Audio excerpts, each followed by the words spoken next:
কমপক্ষে যে আল্লাহ আমাদেরকে সম্মানজনক রিজিক দাও, অন্যের যেন মুখাপেক্ষি হতে না হয়। ইকফিনি বিহালালিকা আন হারামিক ওয়া আগনিনি বিফদলিকা আম্মান সিওয়াক, এই দোয়াটা বেশি বেশি করা।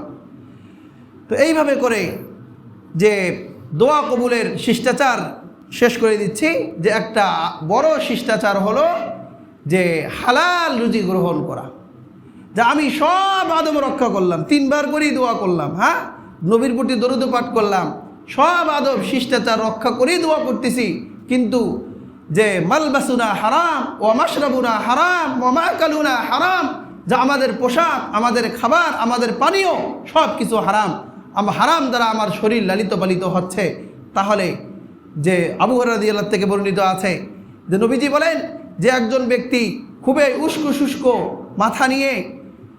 যে আল্লাহ তাআলার কাছে খুবই বিনয়ের সাথে হাত উপরে উঠায়া সে কি করতেছে, দোয়া করতেছে, মালবাসুহু হারাম ওয়া মাকালুহু হারাম ওয়া মাশরাবুহু হারাম, যার পোশাক খানাপিনা সব হলো হারাম, আল্লাহ নবী ফান্না ইস্তাজাব, যে কিভাবে আল্লাহ তাআলার কাছে তার দোয়া কবুল হলো।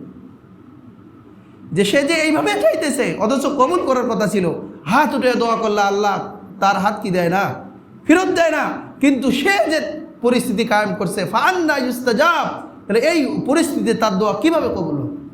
সম্মানিত হাজিরিন, এজন্য আমাদেরকে মরে যাব, আমাদেরকে এই বিষয়ে খুবই দৃঢ় প্রত্যয় ব্যক্ত করতে হবে, আমি মরে যাব কিন্তু কখনো হারাম মাল খাবো না, অন্যকে ধোঁকা দেব না, অন্যের সঙ্গে প্রতারণা করব না, সুদ খাবো না, ঘুষ খাবো না, আমার চাকরির ন্যায্য যে বেতন সেখান থেকে গ্রহণ করব। আমি যদি সেখানে ডিউটির মধ্যে ফাঁকি দেই, সেখান থেকে দিন কাটাই বা সময় পার করে দেই, নিজ থেকেই ইমানি দায়িত্ব হিসেবে কিছু টাকা না হয় সরকারকে দিয়ে দিব, দর পরিস্থিতি থাকলে দান করে দিব, সরকারি কোষাগারে দান করে দিব, সম্ভব কি না?